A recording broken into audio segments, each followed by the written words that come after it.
Kasi usually the songs I write, urban pop or just pop in general, mga ballads with belting. So this one is a lot more laid back. I tried to not belt so much.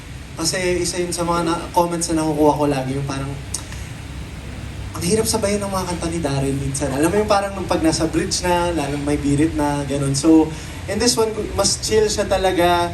Hindi siya masyado sa belting. It's more of just storytelling and just being in the moment of asking the universe hanggang kailan ako maghihintay. So, that was basically the concept of the song. And at the time nga, kaka-release lang ng Tama Na, which was back in 2021 as well. So that's when I wrote this song. So after mong sabihin yung Tama Na, parang ano nang susunod?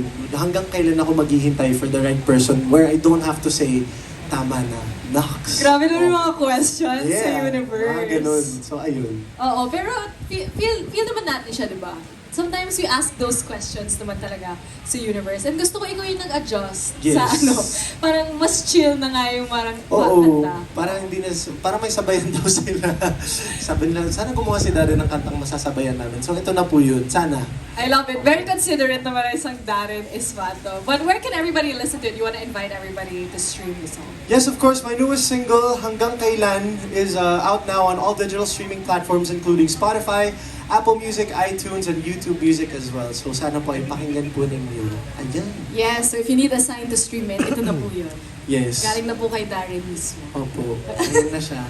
I love it. But of course, we're here to celebrate your 10-year anniversary. Grabe, 10 years. Can you has it sunk in for you na 10 years na? It has, like, at the same, I feel like it's been such a long time since The Voice Kids, but at the same time, it feels like it's been such a quick journey as well. But then when I look back on everything I've done, yung parang grabe, ang dami nang nangyari sa buhay ko, sa career ko, and I'm just very grateful for everything that's happened in the past 10 years. Yes. Yeah, and I'm sure in those 10 years nga, sabi mo, ang dami mong pinagdaanan. And at the same time, you've met so many people, your own musical inspirations, and people who have really stuck by you in those 10 years. Yes. So, syempre, Salamat. since we are celebrating you, Aha. may pasabog kami for you. Wait lang, before that, pwede po bang humingi ng tissue? Of course! Syempre Sorry, naman. hindi ko na kaya, hindi na kinaya nung pa-blazer ko. Sino ba nagsabi kasi magpaka-Stephen Tanwe ko sa ganito? Grabe, nga. Very panahon. Stephen nga ang looks Opo. natin for the Pati day. sa sandog. Pero Oo. yun, Kaya mo yan. sorry, go lang.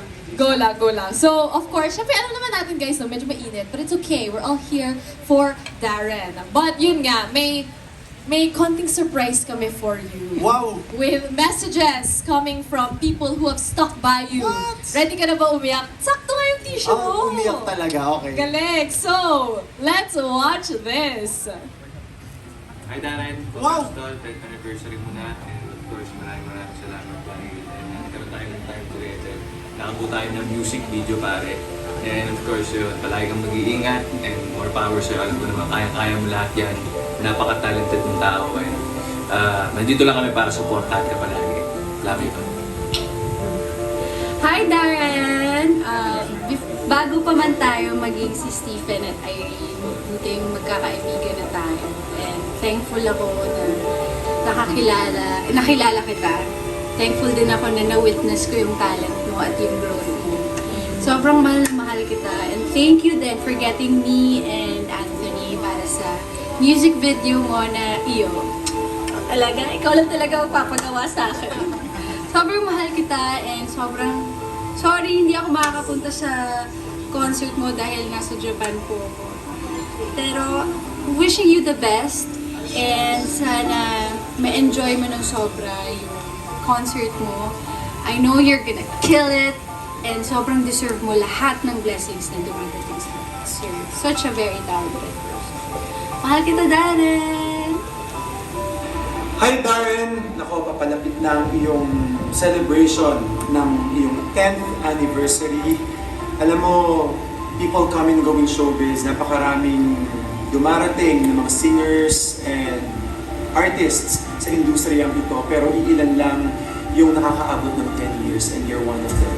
Alam kong simula pa lang ito ng mas magaganda pang mangyayari sa career mo, kaya always keep your feet on the ground Pagpatuloy mo lang yung professionalism mo, pagpatuloy mo lang yung pagiging mabuting tao, at yung excellence mo as an artist, you're one of a kind. You know what? I am so excited to perform with you on June 1 sa Araneta Coliseum. I know it will be a huge success. And alam ko, sigurado ako na maraming mga fans mo ang susuportahan ka at mararamdaman mo ang pagmamahal nila sa araw na yan. Kaya naman, congratulations, God bless you, and nandito lang kaming lahat para sa'yo, para suportahan ka. Hey Darren, Tito Ogie here. I just want to greet you. Congratulations on your 10th year as a performer here in our beloved business. Congratulations din sa concert mo. In 10 years, you have accomplished so much, and I'm very, very proud of you. You are one of those guys who I see so much potential to be that's just a huge superstar in the Philippines. If not, you are already. But there's more to be done. And I know that you are hungry for that. So keep the hunger going. Keep your sense of humor going. Keep that wonderful heart of yours beating all the time. Because I think it's your best asset. Mahal ka namin, B, and God bless you. Heidi, congratulations to you. Naka 10 years ka na, deserve. At feeling ko naman, sure ako na mahabang-mahaba pa ilalakbay mo sa showbiz dahil ang dami mo naman kayang gawin. Sobrang talented mo. Kaya good luck sa mga ganap mo in the future. Alam kong maraming assignments na mabibigay sa'yo. Yun din ang problema pag masyadong bibo, kaya masyadong ipakita lahat. And sa concert mo, congratulations din. And ano pa ba? Yun lang, congratulations. Galing mo eh. Wow! Grabe. Maraming salamat. Ang haba ng messages nila, hindi ko in-expect. Parang birthday ko na. Oo. Malapit na nga birthday mo. Yes, sa May 24. Oh my Opo. gosh, double celebration tayo here tonight, an advanced birthday and for the Yes. concert. But how did it feel, you know? These are people that you worked with, looked up to as well, and to hear them words to you, how does it feel? Of course, to Anthony and Maris, hindi ko talaga in-expect na mas magiging close kami because of Can't Buy Me Love as well. Because I've known both of them before Can't Buy Me Love, nung nanggaling sila sa PBB, and then getting the chance to work with them just made our bond stronger as well. And I'm just so happy for all the achievements that they're getting right now as well.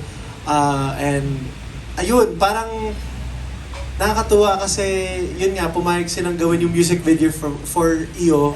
Tapos parang doon nagkaroon ng unang glimpse yung mga fans ng Snoreen sa what could happen in the future for them.